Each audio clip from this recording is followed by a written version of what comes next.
नमस्कार विद्यार्थी मित्रांनो, के एस अकॅडमी यूट्यूब चॅनल आपल्या सर्वांचे स्वागत आहे. आजच्या व्हिडिओमध्ये आपण येणाऱ्या महाराष्ट्रातील सर्वच भरतींकरिता अत्यंत महत्त्वपूर्ण काही प्रश्न पाहणार आहोत.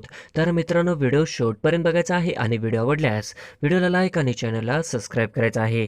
का तर मित्रांनो, तुम्हाला असेच महत्त्वपूर्ण व्हिडिओ नक्कीच पाहायला मिळतील. तर मित्रांनो, व्हिडिओला सुरुवात करूया. प्रश्न क्रमांक पहिला, खालीलपैकी कोणती नदी जालना जिल्ह्यातून वाहत नाही? खालीलपैकी कोणती नदी जालना जिल्ह्यातून वाहत नाही? तर ऑप्शन क्रमांक 4 भीमा नदी ही जालना जिल्ह्यातून वाहत नाही, हे आपले करेक्ट आन्सर होईल.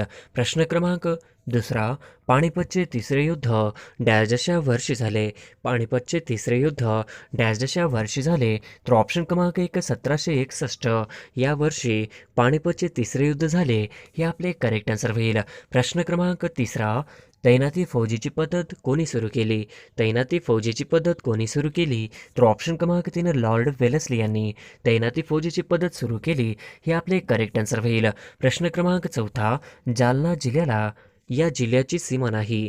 जालना जिल्ह्याला या जिल्ह्याची सीमा नाही, तर ऑप्शन क्रमांक 4 उस्मानाबाद या जिल्ह्याची जालना जिल्ह्याला सीमा नाही, हे आपले करेक्ट आन्सर होईल. प्रश्न क्रमांक 5 महाराष्ट्र औद्योगिक विकास महामंडळाची स्थापना डॅश डॅशच्या रोजी झाली आहे? महाराष्ट्र औद्योगिक विकास महामंडळाची स्थापना डॅश डॅशच्या रोजी झाली आहे? तर ऑप्शन क्रमांक 2 1 ऑगस्ट 1962 रोजी झाले आहे, हे आपले करेक्ट आन्सर होईल. प्रश्न क्रमांक 6 छत्रपती शिवाजी महाराज आंतरराष्ट्रीय विमानतळ कुठे आहे? छत्रपती शिवाजी महाराज आंतरराष्ट्रीय विमानतळ कुठे आहे? तर ऑप्शन क्रमांक 1 मुंबई या ठिकाणी छत्रपती शिवाजी महाराज आंतरराष्ट्रीय विमानतळ आहे, हे आपले करेक्ट आन्सर होईल. प्रश्न क्रमांक 7 राष्ट्रीय विषाणू संशोधन संस्था कुठे आहे? राष्ट्रीय विषाणू संशोधन संस्था कुठे आहे? तर ऑप्शन क्रमांक 2 पुणे या ठिकाणी राष्ट्रीय विषाणू संशोधन संस्था आहे, हे आपले करेक्ट आन्सर होईल. प्रश्न क्रमांक 8 खालीलपैकी एक दीर्घत्व संधीचे उदाहरण सांगा? खालीलपैकी एक दीर्घत्व संधीचे उदाहरण आहे? तर ऑप्शन क्रमांक 1 महेश, हे आपले करेक्ट आन्सर होईल. प्रश्न क्रमांक 9 खालीलपैकी कोणता एक विभक्तीचा प्रकार नाही? खालीलपैकी कोणता एक विभक्तीचा प्रकार नाही? तर ऑप्शन क्रमांक 3 सहबोधन, हे आपले करेक्ट आन्सर होईल. प्रश्न क्रमांक 10 टोकियो ऑलिम्पिकमध्ये नीरज चोप्राने डॅश डॅश खेळ प्रकारात सुवर्णपदक जिंकले आहे? टोकियो ऑलिम्पिकमध्ये नीरज चोप्राने डॅश डॅशच्या खेळामध्ये सुवर्णपदक जिंकले आहे? तर ऑप्शन क्रमांक 3 भालाफेक या खेळामध्ये सुवर्णपदक जिंकले आहे, हे आपले करेक्ट आन्सर होईल. प्रश्न क्रमांक 11 टोकियो ऑलिम्पिकमध्ये रौप्य पदक जिंकणाऱ्या मीराबाई चानू कोणत्या राज्याच्या आहेत? टोकियो ऑलिम्पिकमध्ये रौप्य पदक जिंकणाऱ्या मीराबाई चानू कोणत्या राज्याच्या आहेत? तर ऑप्शन क्रमांक 1 मणिपूर या राज्याच्या आहेत, हे आपले करेक्ट आन्सर होईल. प्रश्न क्रमांक 12 डॅशचे भारतीय घटना समितीचे अध्यक्ष होते?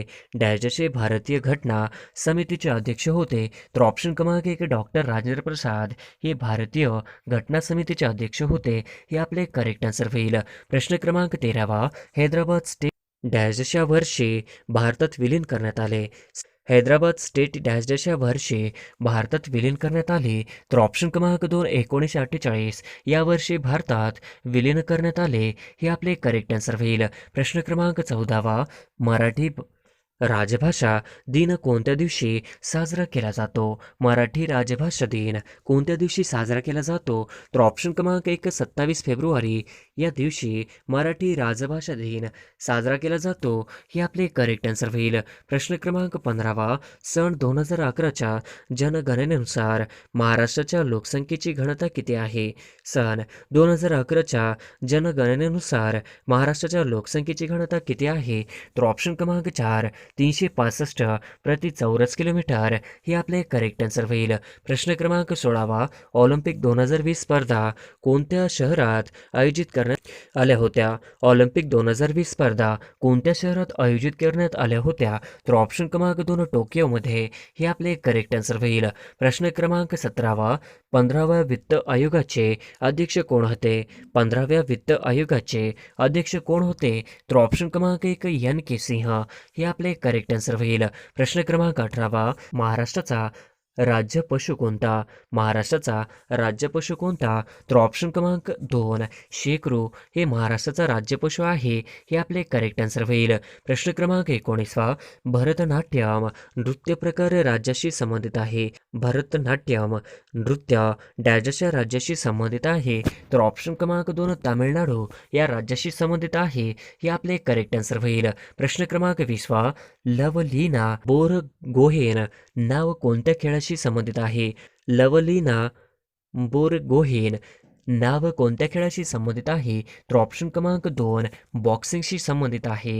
हे आपले करेक्ट आन्सर होईल. प्रश्न क्रमांक 21 राधानगरी धरण कोणत्या जिल्ह्यात आहे? राधानगरी धरण कोणत्या जिल्ह्यात आहे? तर ऑप्शन क्रमांक 1 कोल्हापूर हे आपले करेक्ट आन्सर होईल. प्रश्न क्रमांक 22 भारताचा सर्वोच्च नागरी पुरस्कार कोणता आहे?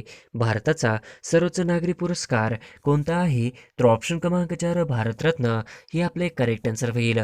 प्रश्न क्रमांक 23 ययाती या कादंबरीचे लेखक कोण आहेत? ययाती या कादंबरीचे लेखक कोण आहेत? तर ऑप्शन क्रमांक 4 वि. स. खांडेकर हे आपले करेक्ट आन्सर होईल. प्रश्न क्रमांक 24 औदुंबर देवस्थान कोणत्या जिल्ह्यात आहे? औदुंबर देवस्थान कोणत्या जिल्ह्यात आहे? तर ऑप्शन क्रमांक 3 सांगली हे आपले करेक्ट आन्सर होईल. प्रश्न क्रमांक 25 शीख धर्माची स्थापना कोणी केली? शीख धर्माची स्थापना कोणी केली? तर ऑप्शन क्रमांक 2 गुरु नानक हे आपले करेक्ट आन्सर होईल.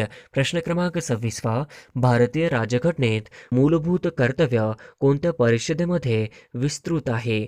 भारतीय राजघटनेत मूलभूत कर्तव्य कोणत्या परिषदामध्ये विस्तृत आहे? तर ऑप्शन क्रमांक 4 51 हे आपले करेक्ट आन्सर होईल. प्रश्न क्रमांक 27 खालीलपैकी कोणता दगड आग्नेय आहे? खालीलपैकी कोणता दगड आग्नेय आहे? तर ऑप्शन क्रमांक 2 ग्रॅनाइट हे आपले करेक्ट आन्सर होईल. प्रश्न क्रमांक 28 हितवादा या वृत्तपत्राचे जनक कोण? हितवादा या वृत्तपत्राचे जनक कोण आहेत? तर ऑप्शन क्रमांक 4 गोपाळकृष्ण गोखले हे हितवादा या वृत्तपत्राचे जनक आहेत. हे आपले करेक्ट आन्सर होईल. प्रश्न क्रमांक 29 लोकटक सरोवर कोणत्या राज्यात आहे? लोकटक सरोवर कोणत्या राज्यात आहे? तर ऑप्शन क्रमांक 3 मणिपूर या राज्यामध्ये लोकटक सरोवर आहे. हे आपले करेक्ट आन्सर होईल. प्रश्न क्रमांक 30 अमात्य सेन कोणत्या क्षेत्राशी संबंधित आहे? अमात्य सेन कोणत्या क्षेत्राशी संबंधित आहे? तर ऑप्शन क्रमांक 1 अर्थशास्त्राशी संबंधित आहे. हे आपले करेक्ट आन्सर होईल. प्रश्न क्रमांक 31 2020 ऑलिम्पिक स्पर्धेत भारताने एकूण किती पदक जिंकले? 2020 ऑलिम्पिक स्पर्धेत भारताने एकूण किती पदक जिंकले? तर ऑप्शन क्रमांक 3 7 हे आपले करेक्ट आन्सर होईल. प्रश्न क्रमांक 32 चिपी विमानतळ कोणत्या जिल्ह्यात नियोजित आहे? चिपी विमानतळ कोणत्या जिल्ह्यात नियोजित आहे? तर ऑप्शन क्रमांक 2 सिंधुदुर्ग जिल्ह्यामध्ये चिपी विमानतळ नियोजित आहे. हे आपले करेक्ट आन्सर होईल. प्रश्न क्रमांक 33 रयत शिक्षण संस्थेचे अध्यक्ष कोण आहेत? रयत शिक्षण संस्थेचे अध्यक्ष कोण आहेत? तर ऑप्शन क्रमांक 1 श्री शरद पवार हे आपले करेक्ट आन्सर होईल. प्रश्न क्रमांक 34 मराठीत किती वचन आहेत? मराठीत किती वचन आहेत? तर ऑप्शन क्रमांक 2 2 वचन आहेत. हे आपले करेक्ट आन्सर होईल. प्रश्न क्रमांक 35 गुंचा समूह म्हणजे काय? गुंचा समूह म्हणजे काय? तर ऑप्शन क्रमांक 2 कळप हे आपले करेक्ट आन्सर होईल. प्रश्न क्रमांक 36 सिंहाच्या आवाजाला काय म्हणतात? सिंहाच्या आवाजाला काय म्हणतात? तर ऑप्शन क्रमांक 1 सिंहाच्या आवाजाला गर्जना म्हणतात. हे आपले करेक्ट आन्सर होईल. प्रश्न क्रमांक 37 लोकमान्य टिळक राष्ट्रीय पत्रांकरिता पुरस्कार 2020 डॅशना प्रदान करण्यात आला. लोकमान्य टिळक राष्ट्रीय पत्रकारिता पुरस्कार 2020 डॅशना प्रदान करण्यात आला. तर ऑप्शन क्रमांक 4 संजय गुप्ता यांना प्रदान करण्यात आला. हे आपले करेक्ट आन्सर होईल. प्रश्न क्रमांक 38 सर क्रीक खाडीचा प्रदेश कोणत्या दोन देशांच्या दरम्यान आहे? सर क्रीक खाडीचा प्रदेश कोणत्या दोन देशांच्या दरम्यान आहे? तर ऑप्शन क्रमांक 3 भारत पाकिस्तान हे आपले करेक्ट आन्सर होईल. प्रश्न क्रमांक 39 खालीलपैकी पोर्तुगीज भाषेतून मराठीत आलेला शब्द कोणता? खालीलपैकी पोर्तुगीज भाषेतून मराठीत आलेला शब्द कोणता? तर ऑप्शन क्रमांक 1 काडतूस हे आपले करेक्ट आन्सर होईल.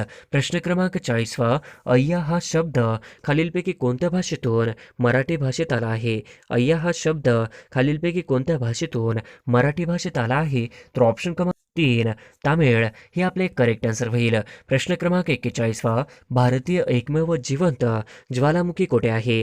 भारतीय एकमेव जिवंत ज्वालामुखी कुठे आहे? तर ऑप्शन क्रमांक 2 बॅरन बेट हे आपले करेक्ट आन्सर होईल. प्रश्न क्रमांक 42 मराठी व्याकरणानुसार तोंडावाटे निघणाऱ्या मूलध्वनींना डॅश असे म्हणतात. मराठी व्याकरणानुसार तोंडावाटे निघणाऱ्या मूलध्वनींना डॅश असे म्हणतात. तर ऑप्शन क्रमांक 2 वर्ण असे म्हणतात. हे आपले करेक्ट आन्सर होईल. प्रश्न क्रमांक 43 मराठी व्याकरणात साधित शब्दांचे डॅश प्रकार आहेत. मराठी व्याकरणात साधित शब्दांचे डॅश प्रकार आहेत. तर ऑप्शन क्रमांक 4 आहेत. हे आपले करेक्ट आन्सर होईल. प्रश्न क्रमांक 44 सन 2020च्या 100व्या अखिल भारतीय मराठी नाट्य संमेलनाचे अध्यक्ष डॅश होते. सन 2020च्या 100व्या अखिल भारतीय मराठी नाट्य संमेलनाचे अध्यक्ष डॅश होते. तर ऑप्शन क्रमांक 2 महेश यल कुंचवार हे आपले करेक्ट आन्सर होईल.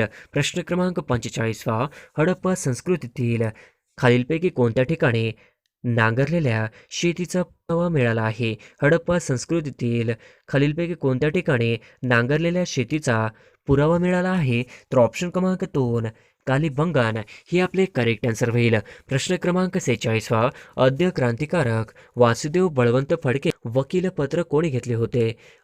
आद्य क्रांतिकारक वासुदेव बळवंत फडके यांचे वकीलपत्र कोणी घेतले होते?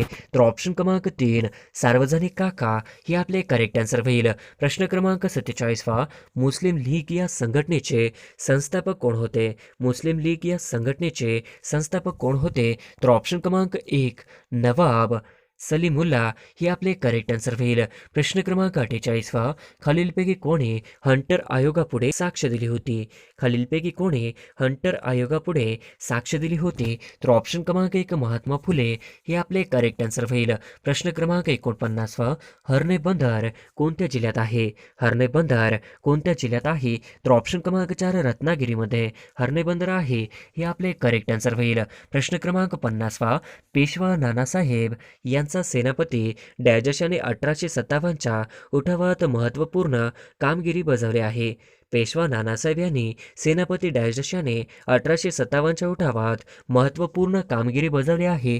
तर ऑप्शन क्रमांक 1 तात्या टोपे यांनी 1857च्या उठावात महत्त्वपूर्ण कामगिरी बजावली. हे आपले करेक्ट आन्सर होईल.